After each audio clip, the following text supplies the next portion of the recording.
Halo para calon akuntan dan analis data, siap-siap ya, karena kali ini kita akan bedah sesuatu yang krusial banget.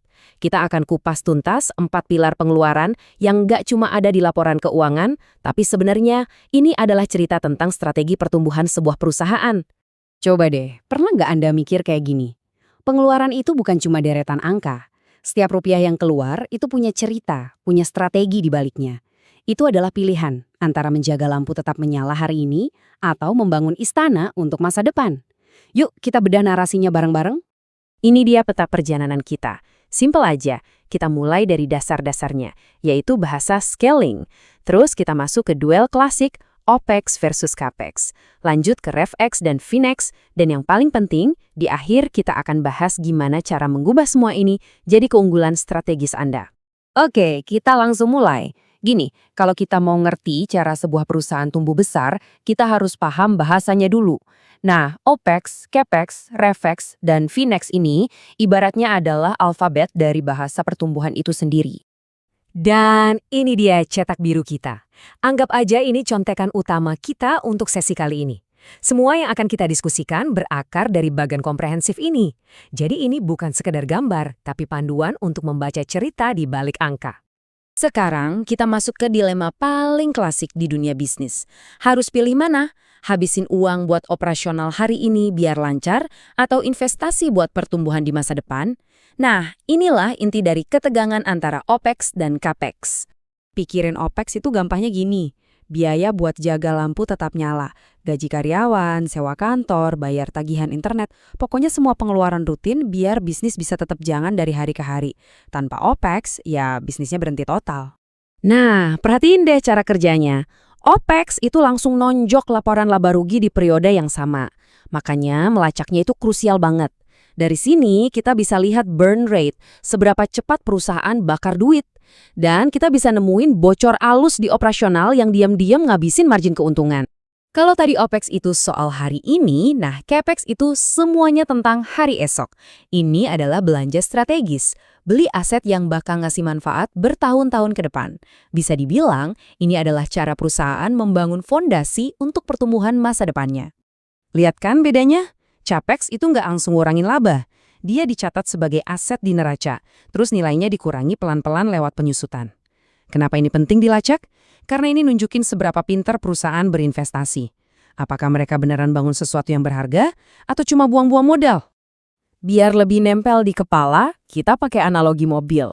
OPEX itu bensin, oli, biaya servis rutin, pokoknya semua yang bikin mesinnya bisa nyala setiap hari. Sementara CAPEX itu ya sasisnya, bodinya, mesinnya itu sendiri. Investasi gede di awal yang nentuin kemampuan mobil itu. Dua-duanya sama pentingnya, cuma fungsinya aja yang beda. Nah, ini dia poin yang harus Anda waspadai. Beberapa perusahaan kadang tergoda buat nyatat biaya operasional sebagai CAPEX. Tujuannya, biar laba periode ini kelihatan lebih kinclong. Sebagai analis yang cerdas, ini adalah salah satu red flag pertama yang wajib Anda cari. Oke. Kita udah paham cara menjalankan dan membangun bisnis. Pertanyaan berikutnya, buat dapat setiap Rp1 pendapatan, berapa sih biaya yang harus dikeluarin? Nah, disinilah RevX alias Revenue Expenditure berperan. Gampangnya gini, RevX itu biaya yang bakal naik kalau penjualan naik dan turun kalau penjualan juga turun. Biaya ini nempel banget sama setiap produk atau jasa yang berhasil dijual. Buat seorang analis data, metrik ini tuh ibarat tambang emas. Kenapa? Karena RevX bisa ngasih tahu apakah model bisnis perusahaan itu beneran bisa di-scale atau enggak.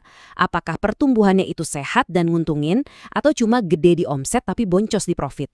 Ini kunci buat memodelkan profitabilitas jangka panjang. Oke, kita lanjutin analogi mobil tadi ya.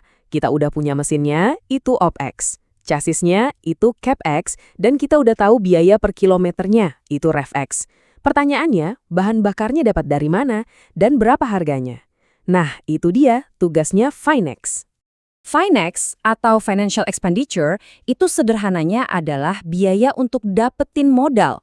Entah itu bunga pinjaman dari bank, biaya emisi saham, pokoknya semua ongkos yang harus dibayar perusahaan biar dapat uang untuk tumbuh.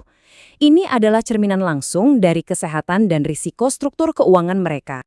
Kenapa kita harus peduli sama FinX? Soalnya ini nunjukin seberapa besar resiko yang diambil perusahaan. Apakah mereka terlalu banyak utang? Apakah biaya modal mereka kemahalan? Jawaban dari pertanyaan-pertanyaan ini bisa nunjukin seberapa rapuh atau kuatnya posisi keuangan mereka kalau ada guncangan ekonomi. Sip, keempat pilar ini udah kita bedah satu persatu. Tapi tahu definisinya aja nggak cukup kan? Bagian yang paling seru justru sekarang. Gimana caranya kita ubah semua pengetahuan ini jadi wawasan strategis yang tajam? Anggap aja ini bukan 4 kategori akuntansi, tapi 4 kacamata analisis yang berbeda. Pakai OPEX buat lihat efisiensi. Pakai CAPEX buat nilai strategi investasi. Pakai REFEX buat modelin profitabilitas. Dan pakai FinX buat analisis resiko. Dengan kerangka kerja ini, Anda bakal bisa melihat cerita di balik angka yang mungkin dilewatkan orang lain. Nah, ini dia rangkuman dari jebakan-jebakan paling umum. Anggap ini sebagai checklist Anda. Tugas Anda sebagai analis adalah mengidentifikasi apakah sebuah perusahaan jatuh ke salah satu perangkap ini. Saat Anda berhasil menemukannya, disitulah Anda memberikan nilai yang sesungguhnya. Jadi, poin utamanya ini. Paham OPEX, CAPEX, REFEX, dan FinX itu jauh lebih dalam dari sekedar teknis akuntansi. Ini soal memahami cara kerja mesin bisnis secara menyeluruh. Dan kemampuan inilah yang membedakan seorang analis biasa dengan seorang penasehat strategis yang tak ternilai harganya. Sebagai penutup, saya mau tinggalkan Anda dengan satu pertanyaan untuk direnungkan. Coba pikirkan, di industri Anda, mana dari keempat pengungkit keuangan ini yang paling sering disalahpahami? Karena ingat, di mana ada kebingungan, di situ ada peluang besar bagi analis yang tajam seperti Anda untuk bersinar dan memberikan wawasan yang berharga.